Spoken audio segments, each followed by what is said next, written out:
zvatinenge tiri kuda kuitika izvezvi. But before then tisati taura naye, iwe zvaunongoita kaya patinopinda unoiketa here, wonifonera wandiudza kuti nziyo yakaimbwa nani, inonzi chii. But for now, let me play a song from Oxlade featuring Dub, Intoxicated. Thereafter tobva tapinda unoiketa here, ipapo ndo panozondifonera wandiudza kuti nziyo yakaimbwa nani, inonzi chii. Then you will know my guest in the studio.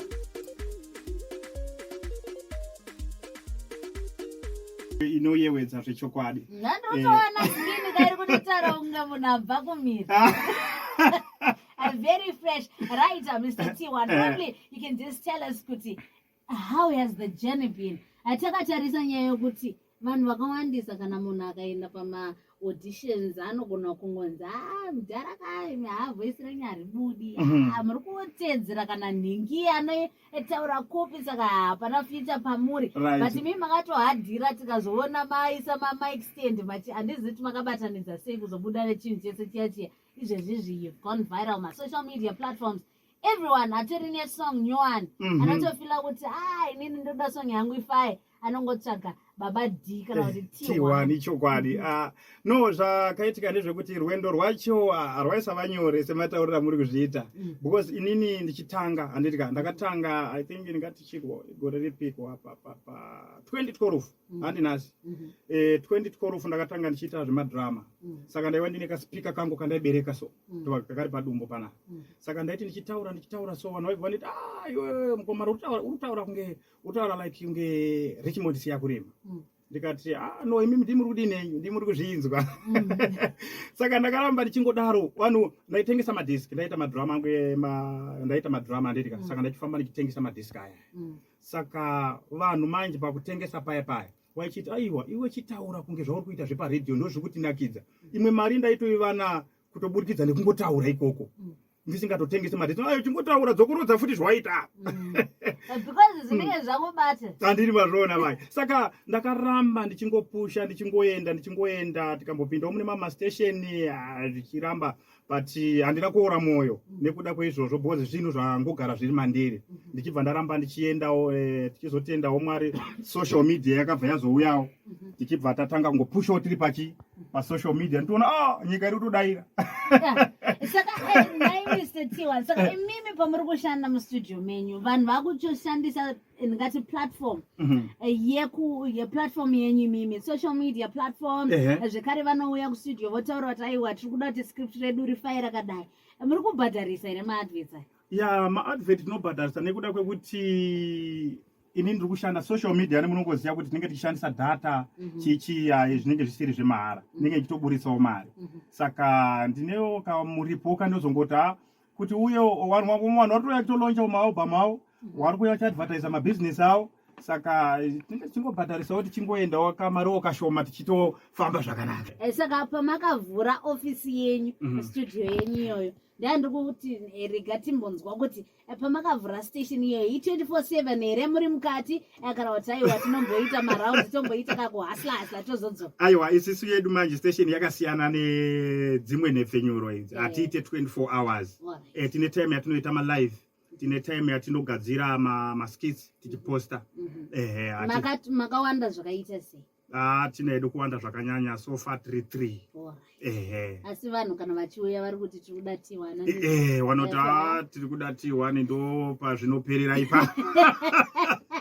Okay, so we've spoken about it. I know kuti family is supporting it, and kuti muve pamuri is because of mudzimai nevanhu vanenge varipo vachisupporta family yese kubva kumba kuite sei vanenge vachimira nemi. But I know kuti muchangotanga pane mashoko akatombobuda atombonzi pamwe T1 ndipi muri kuda ndijairira baba imi muchira matsano nogarira chichichi. Okay, so how did you then say kuti all right fine mataura zvamataura but I want to prove a point to you? Makawaitisa sei kuti vanzwisise? Munoziva nyawa inonetsa chinonzi regedza ndo chiri mumaoko, chiri muropa chinonetsa. Kunyange vanhu vakataura zvavanotaura but chinhu chiri muropa chinongokusimudza sokuti aiwa ramba uchidai. Ndakatambira mashoko akawanda kana wekumba chaiwo vamwe vaizvitenda kuti zvinhu izvi zvinogona kuzotiraramisa, but ndikada kunyatsa kutarisa pandiri izvozvizvi vanhu vakandisimudza in the social media akanisimudza upenyu hwangu wakachinjwa newanhu. Alright. Saka vanenge vachifila kuti T1 ari kupisa, T1 ari kundiitira, T1 ndogona kumushandisa apo neapo. Vanenge vachizokubata ikupi. Plus pane vamwe vanenge vachitoti amudhara but imi mataura nyaya yemasikiti pamwe ndogona kungowana mabasa. Mabasa anonetsa mazano ndogona kupindawo pazvete ramuri kuita. Right. Sure. Aiwa. Vanenge vachida kushanda nesu tinongoonesana but wanda kundibata wakasununguka kundibata panhamba dzinoti 0773 178 338 ndo namba dzatinoshandisa dzinobatika zvakare pa WhatsApp. Wanenge wachidawo pa email yedu tinoshandisa teachkachmtv@gmail.com. Nice one. Saka imi musati maenda manje because nini mtemo wangu ndokuti kana vakamungopinda mukamba kangu kana ndiri pabasa. Nini ndichingoda kuti mongoita kuti turu ameno zvamuchaita kuti vanhu vazive kuti aiwa nditi1 zvatochinja masamba takuti taura zvimwe zviripo atopinda yedu munhawe dzedu dzanasi. Alright. Majai zvinotoda munenge ndajaira kana ndichitodrive ndichitorowa wireless yacho kamanye ndochidini. Aiwa chingorowa ika1 muda ndidzingisa basa. Alright. Kana kuti mandidzingisa nawo yakwa. Aiwa kweda aiwa tikudei. Amana. Mandivharira pasi. Muri kwenyu kudhara. Alright. Right muri yaZimbabwe kune vachiri kutibata kumatima nenyika kwese kwamuri. Zita ndinonzi TJT1 radio driver class 1 pamugwagwa. Murungu dunhu akati kasadza nekugara chimwana chamama ndinovimba kuti aiwa zviri kutobida zviri kuendeka kudzimba muri here. Aiwa ndakenda zvozvinyanya unererwa izvezvi zvinogona kungotorerwa basa uzi iwe chienda wonoshandira na T1 yasara uchitisa mari. Aiwa sorry mari. Anyway, thank you so much, Mr. T1, for coming into the studio and give us the opportunity to go notana name. I know it's a once-off thing. Mombo, we are up on the album, Chimbo Chama, around Chimbo, not to Jakamira say, but I want a nyasha, Tinotinda, Kutumashika woman, especially Mashika Ngwayang. Rosa, no barrier. I can in that tender Okuti, Makwanis Okungundi Pom, Kana, Bekuti Tinga, Chishiko, Radio, Panapa, Platinum FM. Platinum FM. I want, and Zwaman Yukundan Zwakut Zero, and when a thank you so much. We meet some time probably next time at your radio station. The station you know the T1 station. All right.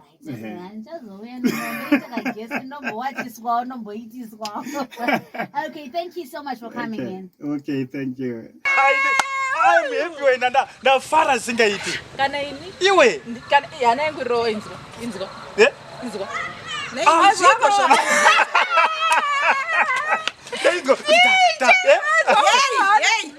Ndabvira kare ndiri kutaura ndozva zvinoitwa here vanhu vakasangana murodhi handi munointroduce kuti uyu ndiani here naye babati maiti handiti munhu wandakakura naye aiwa ko ndambobvunza here kuti munhu wamakakura naye ndati ndo zvinoitwa here ndatomboti hei kwaundiignowa kwazoti hei kwakuzoti pembeni vanhu muri kubatana mazamu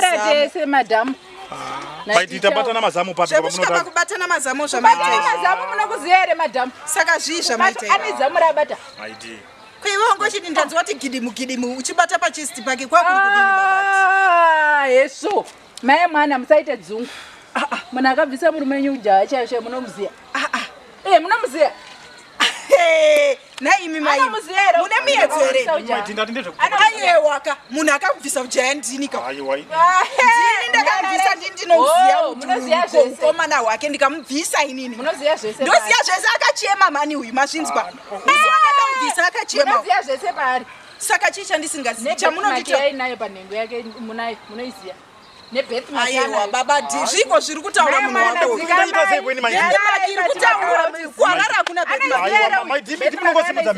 aiwa mhepo yepiki iyo munhu wako ndiye ari kutaura beti rake kwarara makanayo chipedzerana ine nyedzi aiwa babati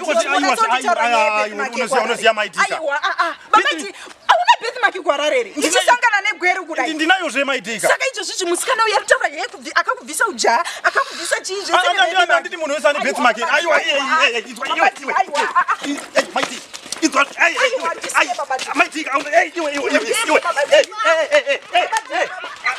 unoziya maitika unoziwa asi maitika unoziya maitika ukaita uneshuwa kuti mukadzi uyu angaziya beti make yako inobva kuharare ichibatana negweru munhu wese ane beti make iri maitika